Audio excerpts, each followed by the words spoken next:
할렐루야. 사도행전을 우리가 읽어보면은 초대 예루살렘 교회에 성령이 임하심으로 말미암아 크고 놀라운 여러 가지 변화들이 일어났던 이런 기록을 이제 우리가 보고 있는 가운데 있습니다. 그 맨 처음으로 일어난 변화가 무엇이냐 하면은 성령의 말하게 하심을 따라서 말하기를 시작을 했다라고 하는 사실이에요. 호련히 급하고 강한 바람 같은 소리가 귀에 들리고 불의 해같이 갈라지는 것이 눈에 보이면서 모여있는 모든 사람들 위에 임하여 있더니 다 성령의 충만함을 받고 성령의 말하게 하심을 따라 말을 하기 시작을 했다. 지금까지는 내 생각을 말했고 또 내 뜻을 말을 했습니다.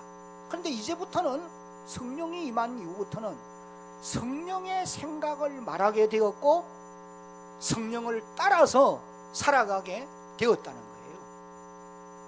그래서 그들은 누가 시키지도 않는데 스스로 기도를 하게 됩니다.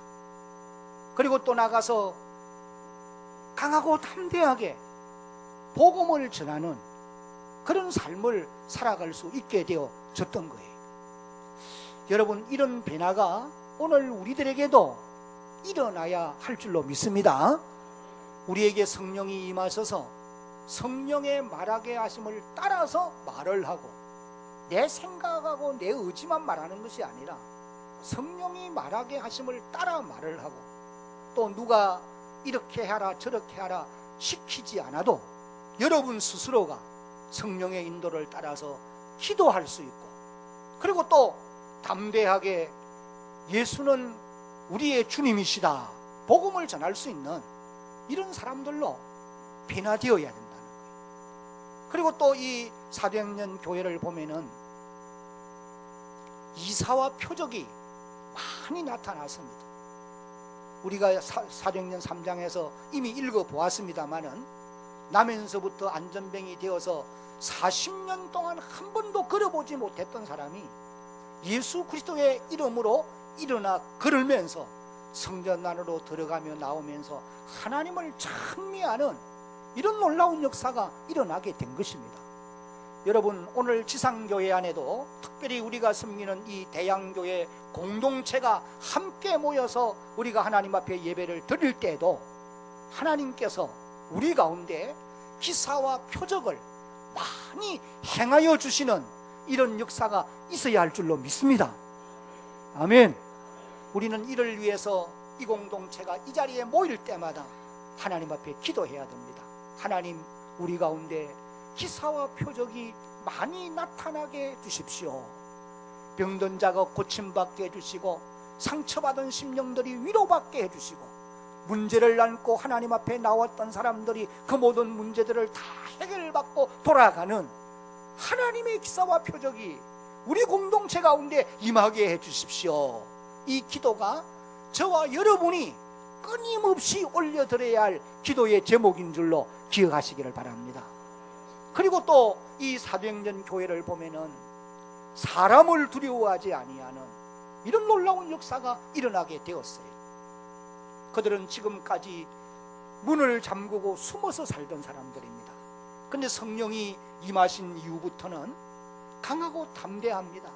그 어떤 세력 앞에서도 주 예수는 우리의 주님이시다, 예수는 그리스도시라 힘있게 선포하는 이와 같은 사람들이 되어질 수가 있었다는 사실입니다. 그뿐만 아니라 그들은 당면한 현실의 문제를 놓고 모두가 함께 모여 합심해서 소리를 높여서 기도를 드립니다.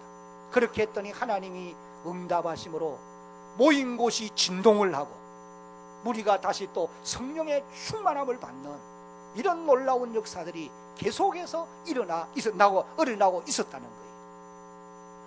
여러분, 오늘 우리 대양교회 공동체도 이 사도행전 교회를 꿈꾸고 세워가기를 원하는데 이런 사도행전에 나타나는 이런 변화의 역사, 하나님의 놀라운 사건들이 우리 가운데도 나타나기를 간절히 사모합니다.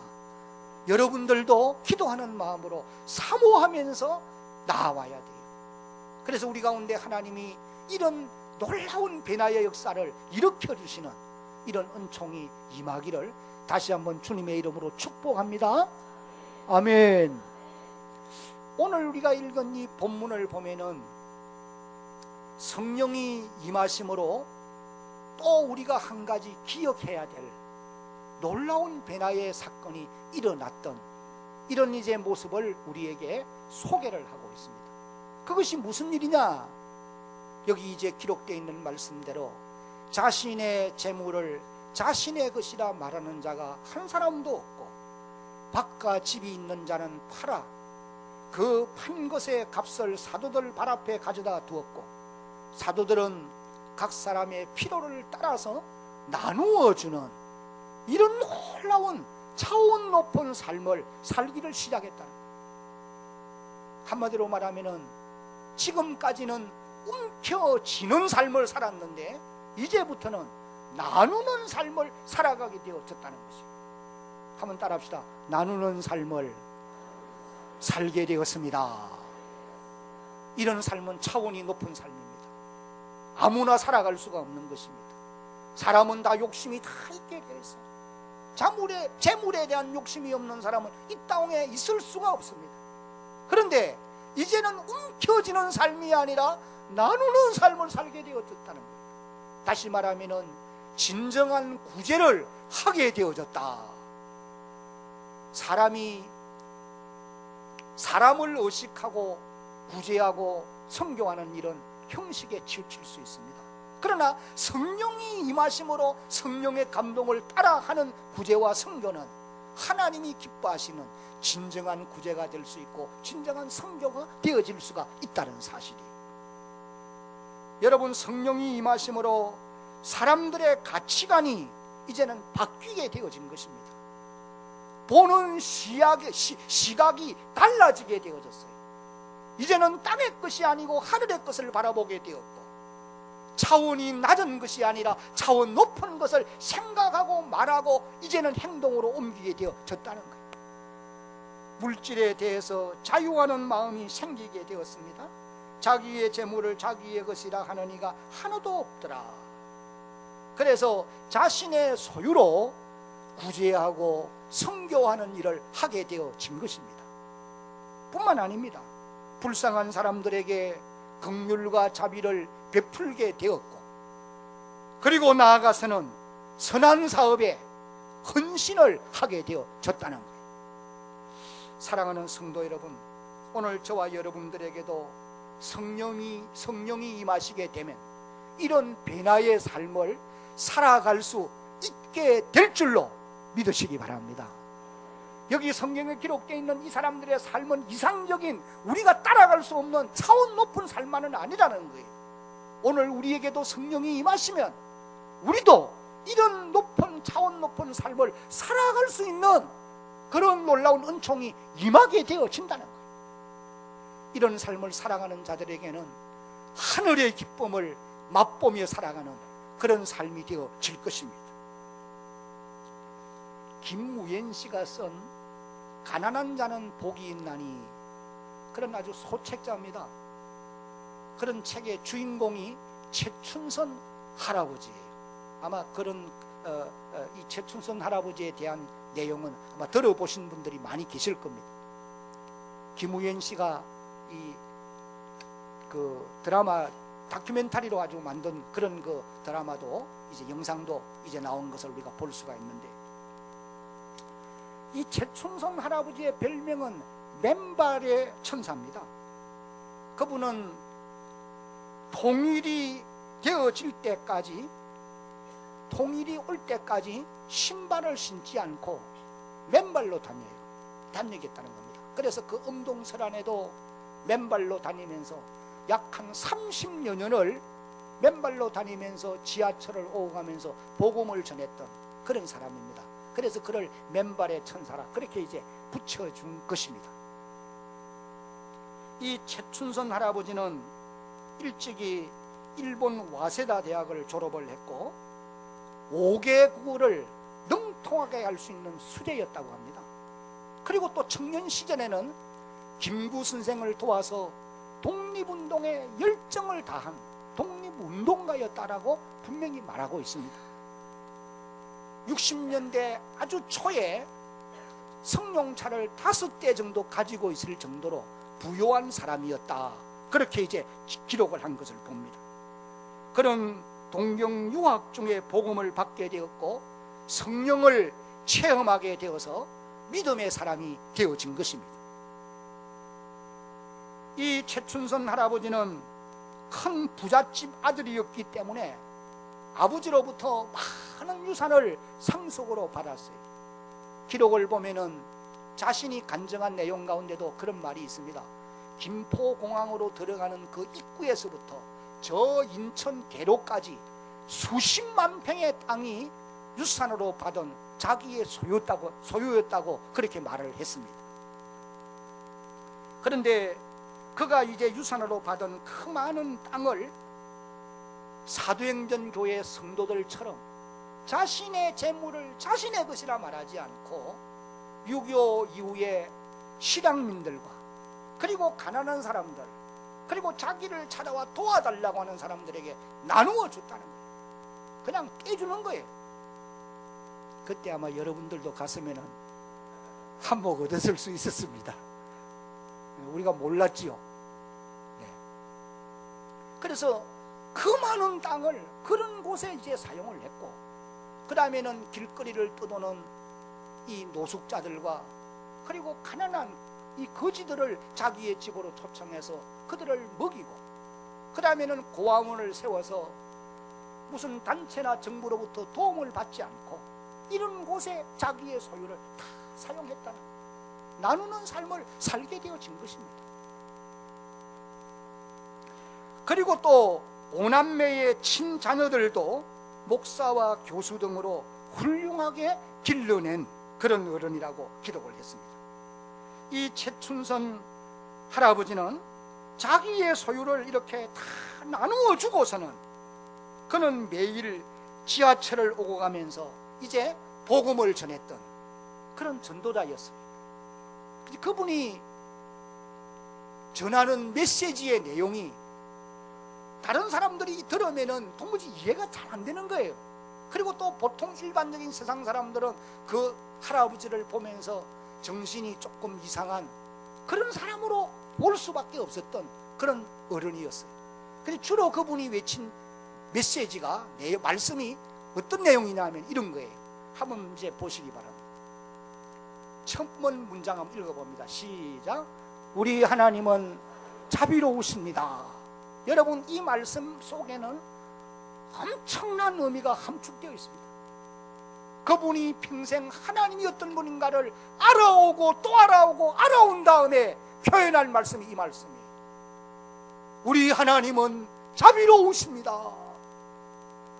여러분, 이 어른의 그 말을 들을 때에 사람들의 마음에 감동이 임했어요. 영상으로 이제 이 어른이 그런 전도하는 말을 들을 수 있습니다. 정신없는 노인이 하는 말같이 보이지만은 이 어른은 이 한마디로 하나님이 어떤 분인가를 말해주고 있다는 거예요. 하나님은 자비로우십니다. 믿으시면 아멘. 오늘도 저와 여러분을 향한 하나님은 자비의 하나님이심을 믿으시기를 바랍니다. 하나님의 자비가 없었다고 하면은 오늘의 우리가 있을 수 없는 거예요. 그 다음에 또 보세요. 돌아가세요. 방송실은 잘 나가다가 한 번씩 이러면 이제 나중에 보기로 하고, 그 다음에 이제 떴습니다. 우리 하나님은 시작. 우리 하나님은 오래 기다리십니다. 여러분, 이 한마디도 여러분을 향하여서 하나님이 얼마나 오래 기다려 주십니까? 언제나 변화될까? 언제나 새 사람 될까? 언제나 질성신 좀 차리고 살까? 언제나 믿음 생활 제대로 좀 바로 하고 살까? 어제도 기다리고 오늘도 기다리고 내일도 또 기다리고 계시는 거예요. 여러분을 향한 하나님의 오래 참으심, 저는 이 말을, 그 어른이 직접 하는 말을 이제 영상으로 잠시 들으면서 참 감동적이에요. 우리 하나님은 오래 기다리십니다. 그 다음에 또 보세요. 역사상 가장 위대한 자비의 초대, 역사상 가장 위대한 자비의 초대가 누가 우리를 초대하는 것입니까? 바로 그것이 예수 그리스도의 자비의 초대라는 것입니다. 그래서 주님이 우리를 오라고 부르실 때에 두 손 들고 오는 자는 복된 사람들인 줄로 믿으시기 바랍니다. 세상에 우리를 불러오는 곳이 많지만은 그런 곳에는 우리를 유혹하는 곳이에요. 문자 메시지로 들어오는 내용들을 가만 보면은 오라고 하는 것 참 많아요. 근데 가면 절단납니다. 그러나 주님이 우리를 초대하는 이 초대는 역사상 가장 위대한 자비의 초대라는 거예요. 예수님의 초대가 역사상 가장 위대한 초대라는 거예요. 이분의 삶의 체험적인 삶에서 나오는 메시지라고 말할 수 있습니다. 그 다음에 또 보면은 다음 강 넘기세요. 예수 천당 외칩니다. 예수 천당. 옛날에 최건능 목사님이 외치던 그런 이 문장이 예수 천당. 그 다음에 또 의미 있는 말이에요. 효자는 대통령보다 무엇이요? 효자가 되면 대통령보다 성공한 사람이라는 거예요. 그 다음에 또 효자는 대학 총장보다 성공이요, 부러운 사람이 없는 사람은 1등 무엇이요? 부자요. 부러운 게 없으면 그 사람이 최고 부자라는 거예요. 그 다음에 미운 사람이 없는 사람은 1등 뭐요? 권세자요. 그러니까 보통 이런 말을 하고 있으면 지나가는 사람들이 약간 정신이 이상한 미친 사람으로 보는 겁니다. 그러나 이 어른은 그의 삶을 통해서 하나님을 만나고 체험한 성령의 감동을 따라서 사는 그런 어른이었어요. 그 외에도 보면은 충성은 열매 가운데 하나입니다. 뭐 여러 가지 말해요. 왜 한국은 두 개의 한국이냐. 낯선 사람들을 만나면은 또 그들 나름대로 칭찬의 말을 하면서 복음 전하는 이런 모습을 봅니다. 이 최춘선 할아버지는 2001년 7월에 수운행 열차를 타고 복음을 전하다가 의자에 앉은 채로 평온하게 잠들어 자비로운 하나님 곁으로 가신 분이, 그리고 대전 국립묘지 제2 애국지사 묘역에 안장이 되어졌다라고 기록합니다. 저는 이분의 글을 읽으면서 얼마나 많은 감동을 받았는지 모릅니다. 지금도 이분의 글과 이분에 대한 영상을 만든 그 다큐멘터리를 들어보면은 많은 감동을 받게 될 것입니다. 여러분, 그러면 우리가 어떻게 하면은 이런 나눔의 삶을 살아갈 수가 있겠느냐? 아무나 그렇게 살 수 없잖아요. 자기의 그 많은 소유를 다 나누어 주는 거예요. 또 오늘 이 말씀 듣고 집에 가 고민은 하지 마시기 바랍니다. 여러분에 있는 거 지금 다 나누어 주란 말은 아니에요. 우리가 어떻게 하면은 성령의 인도를 따라 나눔의 삶을 살아갈 수가 있느냐? 여기 이제 33절로 35절을 다 같이 한번 보시기 바랍니다. 함께 한번 읽어봅니다. 사도들이 시작. 사도들이 큰 권능으로 주 예수의 부활을 증언하니 무리가 큰 은혜를 받아 그 중에 가난한 사람이 없으니 이는 밭과 집 있는 자는 팔아 그 판 것의 값을 가져다가 사도들의 발 앞에 두매 그들이 각 사람의 필요를 따라 나누어 줍니다. 여러분, 이 말씀에서 가장 중요한 말씀이 무엇이냐 하면은 우리가 나눔의 삶을 살아갈 수 있기 위해서는 한번 따라합시다. 은혜를 받아야 합니다. 다 따라하세요. 은혜를 받아야 합니다. 은혜를 받아야 합니다. 여러분, 우리가 하나님의 주시는 은혜를 받아야 자신의 소유를 가지고 나누는 삶을 살아갈 수가 있다는 거예요. 그러면 우리가 어떻게 하면 은혜를 받을 수 있느냐? 여기 이제 읽은 33절의 말씀을 보면은 성경은 이렇게 말합니다. 사도들이 큰 권능으로 예수의 부활을 증언하니 무리가 큰 은혜를 받아. 예수의 부활을 증거하니 무리가 큰 은혜를 받게 되었다. 그렇게 기록하고 있습니다. 교회가 예수 그리스도에 대해서 전할 때에 하나님의 은혜를 받게 되어 있다는 것입니다. 오늘 이 가운데는 교사도 계시고 가르치는 사역을 담당하는 구역장님들 계시고, 여러분, 하나님의 은혜를 어떨 때 받을 수 있느냐? 예수 그리스도에 대해서 말할 때에 성령이 감동하게 되므로 은혜를 받게 되어진다는 거예요. 오늘 우리가 믿는 예수 그리스도는 하나님이 이 땅에 우리를 구원하시기 위하여 보내신 메시아이십니다. 아멘. 그분은 우리를 죄에서 구원하기 위해 자신이 십자가에 죽으신 분이에요. 아멘.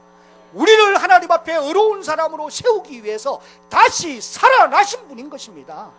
부활을 전할 때에 이 소식을 듣는 사람들이 다 은혜를 받았다는 거예요. 그래서 사도 바울은 로마서 4장 25절에 예수는 우리의 범죄함 때문에 내어줌이 되고 우리를 하나님 앞에 의로운 사람으로 세우기 위해서 다시 살아나셨느니라 증거하였고, 로마서 5장 8절에도 보면은 우리가 아직 죄인 되어 있을 때에 그리스도께서 우리를 위하여 죽으심으로 하나님께서 우리에게 대한 자기의 사랑을 확정했다는 것. 우리가 이 말씀을 들을 때에 하나님이 우리에게 은혜를 주신다는 것. 그래서 예수님만이 길이요 진리요 생명이 되시는 것입니다. 예수의 이름 외에는 구원받을 이름이 이 땅 위에 없는 것입니다. 다른 이름으로는 구원을 받을 수 없나니 천하 인간에게 구원받을 만한 다른 이름을 주신 일이 없다고 기록했어요. 그러므로 오늘 저와 여러분 모두가 다 주 예수의 이름을 부를 때만이 구원을 받게 될 줄로 믿으시기를 바랍니다. 예수의 이름을 부를 때만이 놀라운 하나님의 구원을, 은총을 입게 되어 있다는 거예요. 저는 오늘 이 자리에 함께 예배를 드리는 여러분 모두가 다 하나님의 큰 은혜를 받아서 남은 세월을 사는 동안에 나누는 삶을 살아갈 수 있기를 주님의 이름으로 축복합니다. 한번 따라합시다. 하나님이여, 다 따라하시기 바랍니다. 하나님이여, 내게 큰 은혜를 주옵소서. 모일 때마다 우리가 드려야 될 기도의 제목, 여러분의 개인이 하나님 앞에 엎드릴 때마다 하나님이여, 내게 은혜를 주옵소서. 하나님이 내게 은혜 주지 않으면 우리는 할 수 없습니다. 우리의 지어먹은 마음 가지고는 몇 시간도 못 가요. 하나님이 우리에게 은혜를 주세요. 오늘 여기 이제 본문 36절과 37절을 보면은 사도행전 교회에서 오늘 우리에게 가장 모범이 되는 한 사람을 예를 들어서 소개를 해주고 있습니다. 성령의 인도를 받고 하나님의 은혜를 받아서 나누는 삶을 살았던 한 실물, 우리의 모본이 되는 한 사람을 소개하고 있어요. 그 사람은 바로 성령의 사람 바나바입니다. 이제 우리 36절 37절도 함께 한번 읽어봅니다. 다 같이 시작. 구브로에서 난 레위족 사람이 있으니 이름은 요셉이라. 사도들이 일컬어 바나바라. 번역하면 위로의 아들이라 하니 그가 밭이 있음에 팔아 그 값을 가지고 사도들의 발 앞에 두니라. 바나바의 본래의 이름은 요셉입니다. 아버지 어머니가 지어준 이름이에요. 근데 사도들이 이 요셉이 사람들을 건면하고 위로하는 일을 탁월하게 잘하는 거예요. 그 사람에게만 붙여주면은 이 사람을 믿음으로 바로 세우고 하나님의 일꾼으로 만들어내는 거예요. 그래서 사도들이 당신 이름은 요셉이 아니고 바나바입니다 붙여준 거예요. 그래서 본명 요셉보다도 별명인 바나바로 더 널리 알려진 사람이 바로 이 사람인 것입니다. 바나바의 고향은 구브로라고 기록합니다. 지중해 연안에 있는 두 번째로 큰 섬입니다. 지금은 키프로스라고 하는 민주공화국이에요. 바나바는 레위족 사람이라고 기록합니다. 레위 지파에 속한 디아스포라 유대인이라고 보면 될 것입니다. 그런데 이 구브로에서 바나바는 자신의 소유인 땅을 가지고 있다는 거예요. 여러분, 이방 땅에서 땅을 소유로 가지고 있다고 하는 것은 부요한 삶을 살아갔다고 하는 것을 보여주는 그런 모습인 것입니다. 그냥 부요한 사람이었어요. 여러분, 예수 믿는 사람들이 부요하게 사는 것이 잘못이 아닙니다. 대한교회를 섬기는 모든 성도들은 새성전 건축과 함께 하나님의 말씀대로 오늘부터는 내가 너희에게 복을 주게 하신 말씀대로 여러분의 생업이 번성하고 잘되고 부요한 삶을 살아가는 놀라운 역사가 있기를 주님의 이름으로 축복합니다. 아멘. 그런데 이 부요한 삶을 사는데 바나바가 바로 구브로 땅은 특별히 보면 아주 기름진 땅이에요. 거기 보면 다양한 그런 식물이 이제 나는 곳인데 아주 부요한 그런 기름진 옥토라고 그렇게 기록한 것을 봅니다. 이 구브로의 소유를 가지고 있다는 것은 부자라는 거예요. 그러면은 바나바는 어떤 사람이냐? 몇 가지 좀 요약을 해봅니다. 첫째는 한번 같이 읽어보겠습니다. 시작. 자신의 소유를 들여 헌신한 사람이었습니다. 어느 날 바나바가 성령을 체험합니다. 그리고 기도하다가 성령의 감동을 받아요. 그래서 자기의 소유인 땅을 판 것입니다. 판 목적이 뭐냐? 그것은 가난한 자들에게 구제하기 위함이었어요. 그 당시나 오늘날도 마찬가지지만도 이 성경이 기록될 당시의 교회에는 내일 아침 때거리가 없는, 먹을 양식이 없는 가난한 사람들이 너무 많았던 것입니다. 저희들이 학창시절 60년대 그리고 70년대 이때만 하더라도 교회 안에는 사실 다음 때거리가 없는, 양식이 없는 가난한 사람들이 참 많았잖아요. 그러니까 이런 가난한 자들에게 구제를 하기 위해서 바나바가 자기의 소유를 팔았다는 거예요. 그래서 그 판 것의 값을 사도들의 발 앞에 두었더니 사도들이 필요를 따라서 나누어 주게 되었다. 그렇게 이제 기록을 한 것입니다. 여러분, 재물은 귀한 것입니다. 우리가 땅 위에 사는 날 동안에 없어서는 안 되는 생명 같은 것이 재물이라고 말할 수 있습니다. 그래서 땅 위에 많은 사람들은 재물의 가치를 하나님 수준에까지 높이고 하나님의 수준으로 생각하는 것이에요. 어떤 분들은 하나님보다도 더 귀하게 여기고 그리고 취급을 하고 있는 것이 분명한 사실입니다. 성경에도 보면은 누가복음 12장에 나오는 어리석은 부자, 그 다음에는 또 마가복음 10장 22절에 기록되어 나오는 부자 청년, 재물이 많은 거로 이 말씀으로 인하여서 슬픈 기색을 띠고 근심하며 가더라.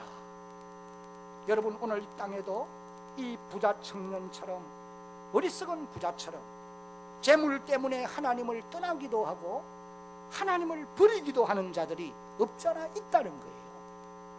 그러다가 결국은 천국에도 들어가지 못하는 그와 같은 사람들이 이 땅에 얼마나 많은지 모른다는 것입니다. 그러나 성령의 인도를 받는 성령의 사람은 결코 그렇지 않는 것입니다. 재물을 하나님이 원하시는 그 뜻대로 사용할 수도 있고, 선한 일을 위해서는 자신의 소유를 팔 수도 있고 그것을 드릴 수도 있게 되어진다. 여러분들이 한번 경험을 해보시면 좋겠어요.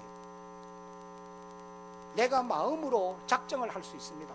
내가 이제는 좀 베풀며 살아야지. 그러지만은도 막상 딱 베풀려고 하면 그것이 아까워서 베풀지 못할 때가 얼마나 많은지 모르는 것입니다.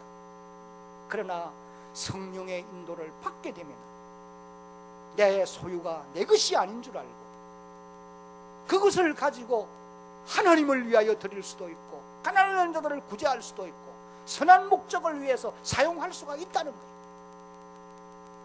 여러분 잘 기억하십시오. 재물은 귀한 것입니다. 그런데 재물이 귀하지만은 더 귀한 일을 위해서 이것이 쓰여진다고 하면은 그건 참으로 아름다운 일인 것입니다. 아멘.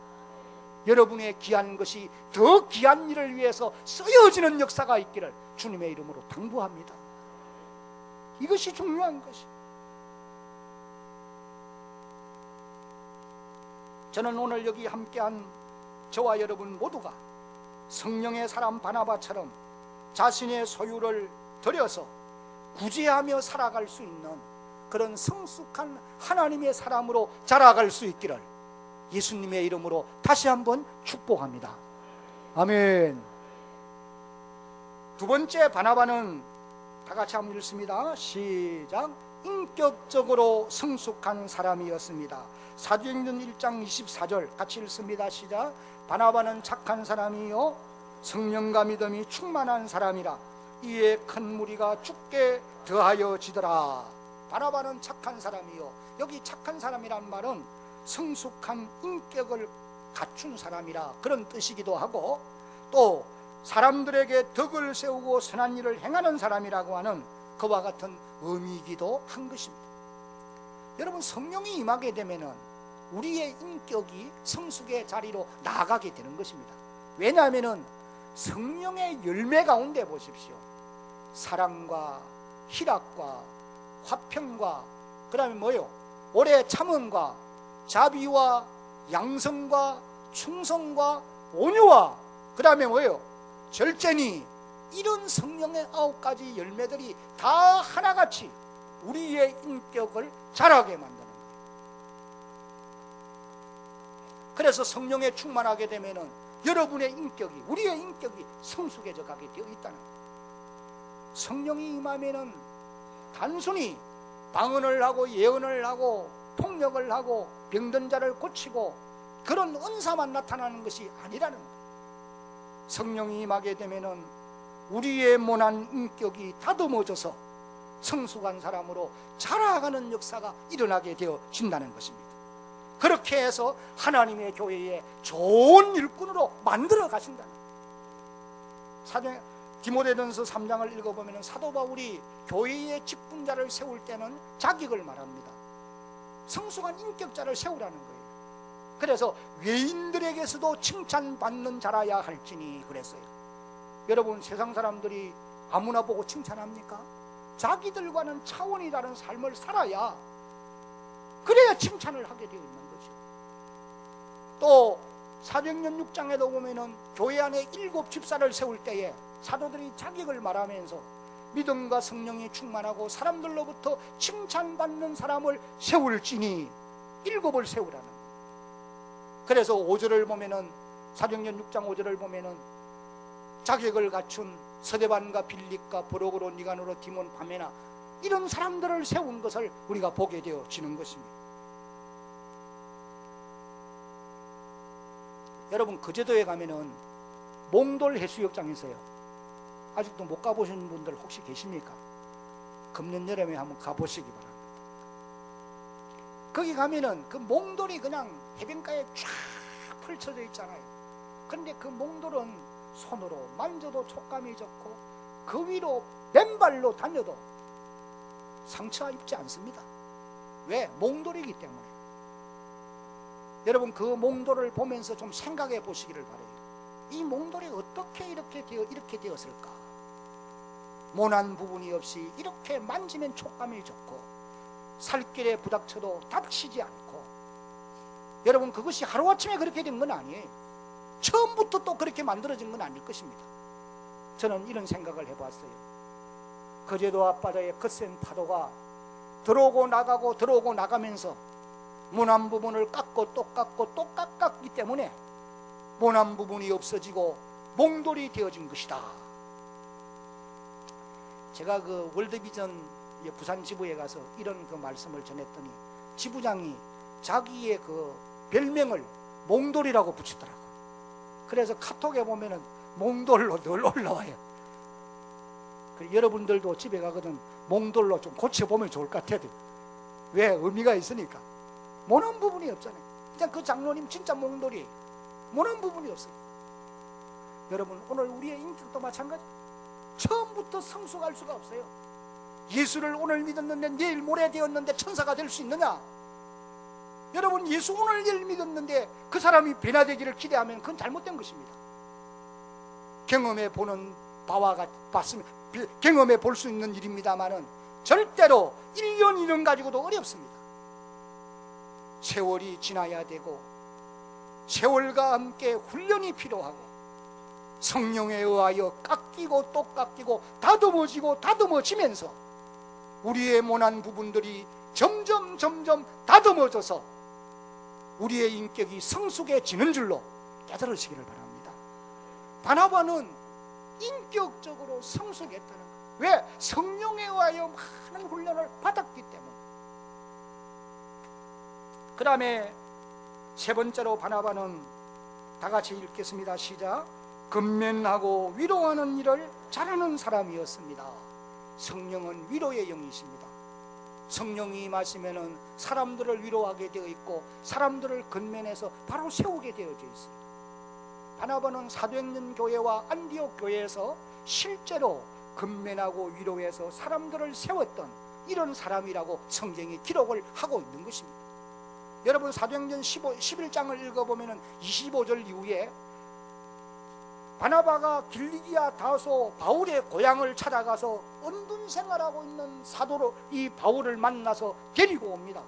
그리고 안디옥 교회에 와서 1년간 함께 가르치는 사역을 함께 해요.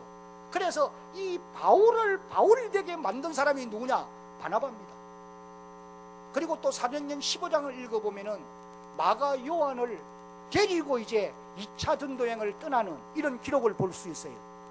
이 마가 요한은 바나바가 데리고 2차 전도여행을 떠날 때만 하더라도 아주 유약한 사람입니다.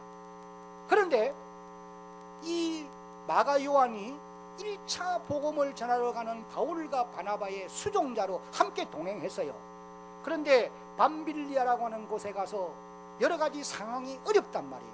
그러니까 거기서 그만 혼자 뒤돌아가 버립니다. 고향으로 돌아가 버려요. 그리고 바울과 바나바가 이제 1차 전도여행을 끝나고 돌아온 다음에 2차 여행을 출발하면서 바나바가 이렇게 제안합니다. 마가 요한을 다시 데리고 갑시다. 그러니 바울은 아주 엄격합니다. 한 번 실수했으면 두 번 실수할 수도 있습니다. 안 됩니다. 그래서 갈라서는 거예요. 그래서 바나바는 마가 요한을 데리고 가고 바울은 신라를 데리고 분리해서 이제 전도여행을 떠납니다. 그때로부터 약 한 20년 세월이 지나요. 마가 요한이 어떤 사람으로 바뀌어졌느냐? 마가복음을 기록하는 성경 저자가 되어지고 또 디모데후서 4장 11절을 읽어보면 사도 바울이 디모데에게 편지를 하면서 네가 올 때에 마가 요한을 데리고 오라. 따라합시다. 그는 내게 유익한 자니라. 약 20년 전에 데려갈 수 없다. 한 번 실수하면 또 실수할 수 있다. 그러던 사람이다.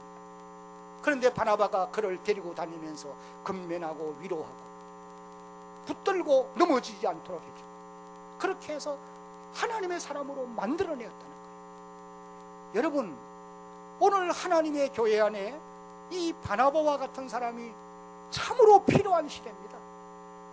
오늘 대형교회 공동체 안에도 세상 살아가면서 상처받은 사람들이 너무 많고 여러 가지 무거운 짐지고 힘들어하는 하나님의 백성들이 없잖아 있고 믿음이 유약하기 때문에 조그마한 시험만 와도 넘어지고 다시 일어서지 못하고 있는 이런 사람들이 얼마나 많으냐는 말이에요. 이들을 근면하고 위로하고 돌아보아서 그들을 믿음 위에 세워야 될 바나바와 같은 이런 사역을 감당할 일꾼들이 필요하다는 것입니다. 오늘 이 자리에 함께 예배를 드리는 여러분 모두가 그런 성숙한 사람들로 자라갈 수 있기를 주님의 이름으로 축복합니다. 아멘. 마지막으로 이제 이 성령의 사람 바나바는 다 같이 시작. 복음을 전하는 전도자로 한평생을 살았던 것입니다. 성령이 임하면 전도자가 되게 되어 있어요.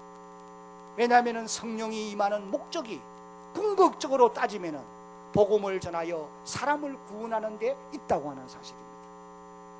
여러분이 성령 충만하면 여러분 개인이 행복할 수 있습니다. 그러나 그것이 궁극적인 목적은 아니라는 거예요. 무엇이 목적이냐?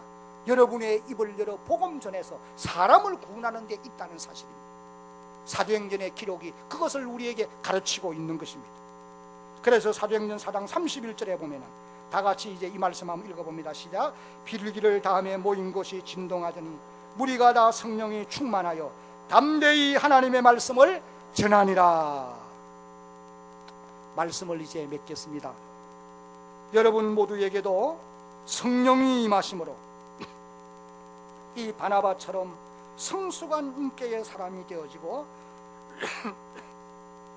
건면하고 위로하는 사람이 되며 복음 전도자가 되고 또 자신의 소유로 바나바처럼 나누는 삶을 살아갈 수 있는 이런 주의 백성들이 되어지기를 예수님의 이름으로 축복합니다. 아멘. 이제 우리 찬송하겠습니다. 191장